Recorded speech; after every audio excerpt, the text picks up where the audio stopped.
மாணவர்களே, நாம இப்போ 9ஆம் வகுப்பு அறிவியல் பாடத்துல இருக்கக்கூடிய அலகு 13 வேதி பிணைப்பு அப்படின்ற பாடத்துல எண்ம விதியை பத்தி பார்க்க போறோம். மந்தவாயு எலக்ட்ரான் அமைப்பை அடிப்படையாக வைத்து 1916ஆம் ஆண்டில் கோசல் மற்றும் லூயிஸ் என்பார் அணுக்களின் வேதிச் சேர்க்கைகளுக்கான கொள்கையை வெளியிடுறாங்க. இந்த கொள்கையைத்தான் இணைதன் எலக்ட்ரான் கொள்கை அல்லது 8 எலக்ட்ரான் விதி அப்படின்னு சொல்றோம்.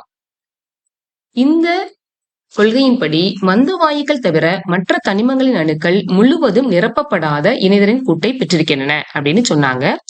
இப்ப உதாரணமாக நாம இப்போ சோடியத்தின் அணு எண்ணை எடுத்துக்கிடுவோம். சோடியத்தின் அணு எண் 11.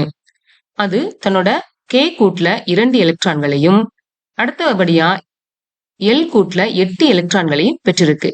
அதனுடைய மீதமுள்ள ஒரு எலக்ட்ரானை தன்னோட இணைதரன் கூட்டுல பெற்றிருக்கு. இப்போ கடைசி கூட்டுல பார்த்தோம் அப்படின்னா ஒரே ஒரு எலக்ட்ரான் தான் இருக்கு. இப்போ அது அந்த ஒரு எலக்ட்ரான் இருக்கிறதுனால இது நிலையான அமைப்பை பெறவில்லை. அப்போ அந்த ஒரு எலக்ட்ரானை இழந்து அது நிலையான எலக்ட்ரான் அமைப்பை பெறலாம்.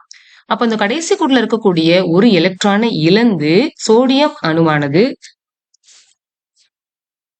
நியான் அணுவின் எலக்ட்ரான் அமைப்பை பெறுகிறது.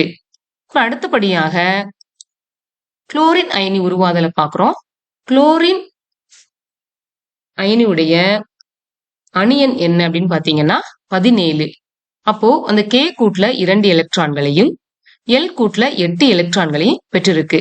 இப்ப மீதம் உள்ள 7 எலக்ட்ரான்களை தன்னோட இணைதரன் கூட்டுல பெற்றிருக்கு. அப்போ 7 எலக்ட்ரான் பெற்றிருக்கிறதுனால இது நிலையான எலக்ட்ரான் அமைப்பை பெறாது. அப்போ நிலையான எலக்ட்ரான் அமைப்பை பெறணும் அப்படின்னா அதற்கு ஒரு எலக்ட்ரான் தேவை. அது தனக்கு அருகில் இருக்கக்கூடிய அணுக்களில் இருந்து ஒரு எலக்ட்ரானை பெற்று அது நிலையான எலக்ட்ரான் அமைப்பை பெறும். அப்படி பெறும் பட்சத்துல அது ஆர்கானுடைய நிலையான எலக்ட்ரான் அமைப்பை பெறுகிறது. இந்த விதிக்கு பேர் தான் நம்ம எண்ம விதி அப்படின்னு சொல்றோம். ஒரு அணுவானது மற்றொரு அணுவிடம் அதன் இணைதன் கூடிய எலக்ட்ரான்களை இழந்தோ அல்லது பங்கீடு செய்தோ இணைதரன் கூட்டில் 8 எலக்ட்ரான்களை பெற்றிருக்கும் விளைவு 8 எலக்ட்ரான் விதி அல்லது எண்ம விதி எனப்படுகிறது. தேங்க்யூ.